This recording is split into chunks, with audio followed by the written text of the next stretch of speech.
Haskell here. And Mama, welcome to our channel, Paws On Animation, and another Miraculous Ladybug review. Yes, and today we're covering the third Miraculous World special, which is just called Paris because the title is too long. Or Miraculous Tales of Ladybug and Cat Noir, Paris, Tales of Shadybug and Claw Noir. Also known as Miraculous Paris. So this is taking place right before the start of season 5, unfortunately. Special Ladybug and Cat Noir are met with a Hawkmoth from an alternate universe, which is good-natured hero fighting against the villains, Shadybug and Claw Noir. How creative. Now our heroes, no more, must face their greatest enemies yet, themselves. And before we start, be sure to like, subscribe, click some future podcasts, and we'll pause videos. Yes. This movie was terrible. And here's what's strange. Two things. One, I didn't even think we were going to do any more movies because after Shanghai, there was no more announcements. They planned to go to many different parts of the world for heroes, but there was nothing else after Shanghai, and we thought they were doing nothing. Then we all of a sudden saw a trailer for a third Miraculous World special. I'm like, okay, I guess we'll see it. And before we even saw it, well, we saw it pretty late in the game, there were people that were actually enjoying it. I think it was the best special so far. Like, they were getting better as they went along, because New York was insulting. Shanghai was slightly better. But right now, Paris considered the best the best movie out of the specials. But I'm sorry, no offense to anyone that loved it. I'm really not seeing it because we've been bogged down with so much multiverse stories, it kind of affects it. Now, here's two things. One, unfortunately, we saw this special after seeing season 5, which was terrible, of Miraculous Ladybug. And two, you can see the potential this movie had to be great. Yet again, Disney strikes, wish, simplify. This movie really could have been something great. You can see that there was a story here, and there was something that really was meant to be a really great Miraculous movie. But again, since Disney has acquired this franchise, it has gone down the drain. Yeah. It is nothing like the original concept, the original Arthur had. Right. Seasons 1 through 4, great. When it got to Disney and they got the movies in season 5, it's just terrible. Right. There's no other way to put it. They have this gift for destroying things. They're so busy trying to make things in their image that they ruin them. And again, this movie could have been good. It could have been good. At least for us, it wasn't. And I'm sorry. I'm like Rascal. If you like it, fantastic. But to me, this is the worst movie yet. And what's really bad, even more bad, is that, yes, like you said, missed potential. And the potential here is that it didn't have to be all about Ladybug and Cat Noir, because you're just seeing alternate versions of themselves that really weren't evil. They were just emo. They were bogged down with emotions and feeling like the world was closing in on them and all that. And I was like, well, they're not technically villains. They're just misunderstood because they don't know how to write villains anymore in this company. And the biggest missed opportunity that a lot of people saw in it, even for the ones who did like it, is that they underutilized this good version of Hawkmoth, and he was called Betterfly. That was the name sucks. Yeah, but that was the movie there. Having a whole movie of that in the alternate universe, that would have been great. Because that was what was most interesting. Yes, because that's actually how the special opens up in a really unfinished animatic intro. It does a parallel intro to what you heard from Miraculous, and instead it's Hawkmoth telling his story. He acquired their version of Miraculous, and he used this to do good instead of spreading evil and, I guess, bad vibes. He used it so he wouldn't make the same mistake twice, and was trying to gain heroes. And also in this reality, Shadybug and Claw Noir, who are supposed to be full-on villains, have terrorized Paris, and they have pretty much almost burned that place to the ground. And my issue here is that they pretty much say they're not really the real villains. It's a whole nother villain altogether that you never get to see. And they end up having to work together to stop this ultimate evil. that never comes about. It's done in a whole nother universe that's gonna happen off screen and you don't see it. Right. I really liked this concept, really. I really like this idea of a good version of Gabriel who changed and wanted to do good instead of spreading evil. And for a lot, that was the best part, and they barely used him in here. He was barely in it. Now we understand the point was, in this reality, you've got the bad pun names of Ladybug and Cat Noir, and they're evil, and trying to get them to turn from their evil ways, so they can do good. That's a good idea also. That wasn't a bad idea. And then at the end, and it waited till the end to have them relate and connect with their evil versions, and then suddenly they just go, okay, I won't be bad anymore, and it's over. Yeah. They needed a little more to that. And I think for me, the problem is this movie was too Disney-fied. Yeah, like Pascal said, we've seen where lots of people love it. That's great. And if you want to tell us why, let us know in the comments below. And FYI, this is how we know if you've actually watched the video or not.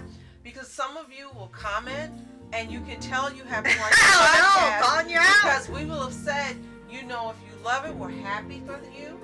And we don't mean that sarcastically. And we want you to tell us what about it made you love it and what we missed. Yeah, and that's we're sincere about that. And when you start talking back to us, you never do that. So we know you haven't watched it. Oh, well, and if you haven't watched it, it means you're not hearing this. So I'm just kind of going through the motions. But yeah, I just wanted to call you out on that. If you watched it and you don't like what we're saying, our opinion is, and you really want us to understand why you love it, tell us why in the comments below. Yeah. We always like to hear your feedback. And we do like to pin comments. And we have in the past pinned comments for people who have opposite views because they were so good in explaining to us what we missed and we could actually see it. We pinned it. And lastly but not leastly, because of the Wish video, we are not attempting to change anyone's opinion of this movie. Exactly. This is just what we think and we feel, and we're sharing that with you. Yes, and we've been on opposite ends where there's a movie that's not liked or show us not liked, but we enjoy, and there's some that is enjoyed, but we don't like. So we've been on both ends for shows and movies. So it's not that we don't understand, we just want to know why you feel this way about it. Share it with us. We love to hear. Right. So continue. So with this one, it had a good setup, great outline, and the way it started out, you were gonna see more of Betterfly. Oh my gosh, of Betterfly, and especially Marinelli acting and seeing that this version was not evil; he was generally a good person, and I felt like they really underutilized that altogether, especially with the fact that Hawkmoth is also in here. Yes. But Hawkmoth and Betterfly never interact. There was a really big missed opportunity to see, like seeing Hawkmoth, seeing what could have been another version of himself that was good, instead of going down this path and pretty much losing his sanity. What if he had done something different, used his Kwame for something good? And I felt like that was such a missed opportunity because you had Ladybug and Cat Noir meet their other versions and talk to them and try to help them. Why couldn't that happen with Gabriel? Him seeing one version of himself, like how would he react to seeing a good version, or how would the good version see one that was so evil or nearly beyond redemption? That was really something missed because two of them already went through that. Why not do one with Gabriel too? Absolutely. And he even sang the intro very well, surprisingly. And I think we really need to give a huge shout out and just an amazing compliment to Keith Silverstein, because he did both characters and he was like two different people. Yes. He convincingly portrayed Hawkmoth and the bad pun Hawkmoth, the good version, and it was like it was two different people entirely. It was fantastic. Yes, he absolutely. Really needs a big round of applause because the performance he did for both characters was amazing. Yes, absolutely. And I think he was probably the best part of the special. Regardless if you love it or hate it, he was definitely a standout part. It's just a shame that he wasn't utilized more, especially with his version of the character. And that he didn't get more attention for doing this. Sometimes you have these outstanding performances from these voice actors, and they don't get enough credit. They get swept under the rug because either the production itself wasn't that great, or the people who are the main characters get more attention. And there's nothing wrong with that, but give credit where it's due. His performance in here as two characters, dual roles, is outstanding. Right. There was nothing wrong with Bryce Papenbrook or Christina V. Yeah. Thank you. But they didn't perform the voices as if there were two different characters. But Keith Silverstein did. Yeah. And it was just outstanding. Absolutely. And there was a lot of great action in here. They did have some drama, of course, and there were parts of the special outside of Good Hawkmoth that were interesting, and seeing how these alternate versions of the characters' lives were, and how they ended up turning to the dark side for a while. And there's actually another force that caused them to do it that wasn't Hawkmoth, but something that's an even bigger threat. Like I say, you never got to see what that threat was, and a lot of people wanted to see a sort of spin-off with these characters to see what was this greater evil they had to defeat that we didn't get to see in all of season 5, or we'll ever see these characters again. And another thing would be, it's only like an hour with commercials. It's only 50 minutes to an hour with commercials, and there was definitely a lot they could do here. And again, it felt like a lot of stuff was underutilized. There's a lot of scenes of talking that really weren't talking, especially when Claw Noir was constantly making bad puns. It's like, when did we go from clever stuff to just him rattling off bad puns? And it started getting a little irritating when they both started doing it. It was just like, can you two shut up for a minute? It was getting like, this is embarrassing. Please stop talking to each other like this. Yeah. And even when it got towards the end, it was obvious they were trying to do an homage, or in the spirit of Into the Spider-Verse or Across the Spider-Verse. Because when it gets towards the end, Hawkmoth tries to jump through different realities. And most of them are, half done, and it's stuff you've already seen, or they don't animate it, because for some reason, anything that's not done in this style, they leave in animatic and storyboards, and they put that on air. And they go to the anime universe, the gender bend universe, the alternate universe. They go to all these universes that they stay like for 2 seconds when he's trying to take over that world and take their Miraculous. It sounded like an interesting idea too, but they ran out of time and just shortened it to just a minute or two of him jumping from place to place and getting kicked out. And that felt like it was a Spider-Verse shout out, but they didn't fully go all the way with it. You have the parallel universe. We know about the universe, but we're never going to visit them. We just know about this alternate reality. There's one alternate reality, and that's it. So there's just so much that felt like it was undercooked, basically, with this entire thing. It had good things in it, some standout parts, and I think all the voice actors actually performed pretty well for this one. Despite how it came out, all of them performed very well in playing dual roles. One for good and one for evil. I think they all did a good job at convincingly portraying 2 different versions of these characters and feeling like 2 different people. Yes, them all. Definitely. Now, what I really didn't care for, and what has been happening not only in season 5, but also the Miraculous Ladybug movie. Yeah. That actually rebooted it before you saw season 5. Cat Noir has been like a supporting player. This movie did the same thing. Even when you go on to Bing or other sites looking for pictures or information, it's all Ladybug. You barely have anything of Claw Noir. And it's like, wait a minute, isn't he supposed to be sharing the spotlight? Yeah. And that has been happening again since Disney acquired this franchise. They act like he's someone who doesn't count. Even though Seasons 1 through 4 and the 2 movies, the Miraculous World movie, Shanghai and New York. Yeah. he was, well, that's not true. Because he had to go to New York. Yeah. But in Shanghai he went. So yes, he was acting, they acted as if he mattered. But since Disney has acquired this franchise, they act like Cat Noir or Claw Noir, whatever you want to refer to him as, doesn't matter. And I don't like it because we love them as a duo. We love the ship. We've loved them from seasons 1 through 4. And they never made it look like he was a joke. He didn't matter. No. She was more important. Yeah. It's her show. He's just backup. But Disney does. Yeah. And if you guys see this, let us know in the comments below. But that's how it was in this movie. It was hers. And when I looked on Bing, looking for pictures, 95% of the pictures are her. Yeah.